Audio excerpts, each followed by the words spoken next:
Welcome to Everyday Happiness, where we create lasting happiness in about 2 minutes a day through my signature method of intentional margins, creating harmony between your to-dos and your priorities, happiness science, and musings about life.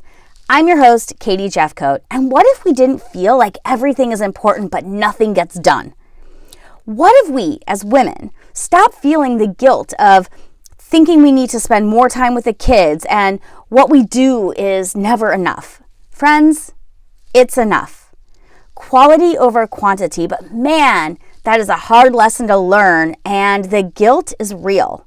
So real. What if we didn't constantly feel exhausted?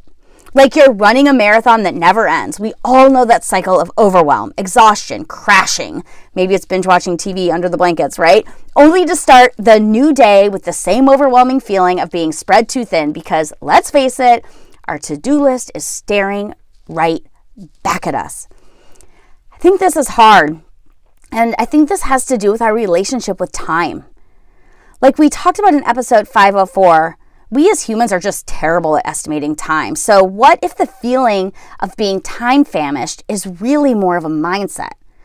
These are some affirmations or mantras, whatever you want to call them, that I have decided to start telling myself to upgrade my time mindset, if you will. And I wanted to share them with you. The first is, I don't feel guilty. This is important when my mind starts going down the path of spending time in places that I cannot be for whatever reason. The second one is, if you know what's important, it's easier to say no to what's not.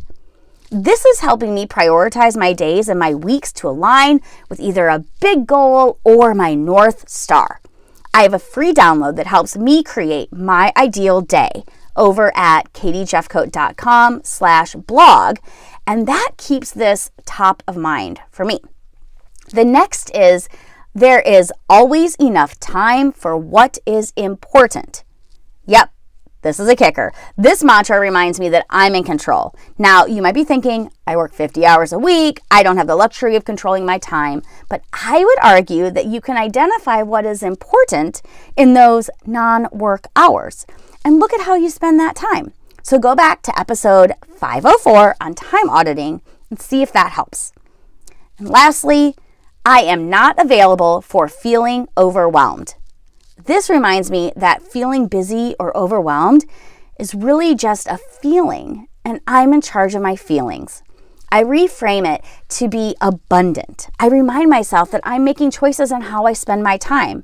If I feel busy and balanced, then I'm living in my intentional margins, where all that fulfillment lives. I hope these affirmations gave you a little insight to how my mind works, and maybe you can copy mine or make your own to reflect on how you're feeling in this, shall we dare say, busy time of life. And remember, there's always enough time to spread kindness. If you're interested in having a guide to create your intentional day, you can pop over to my website and download it for free. The link is in the show notes.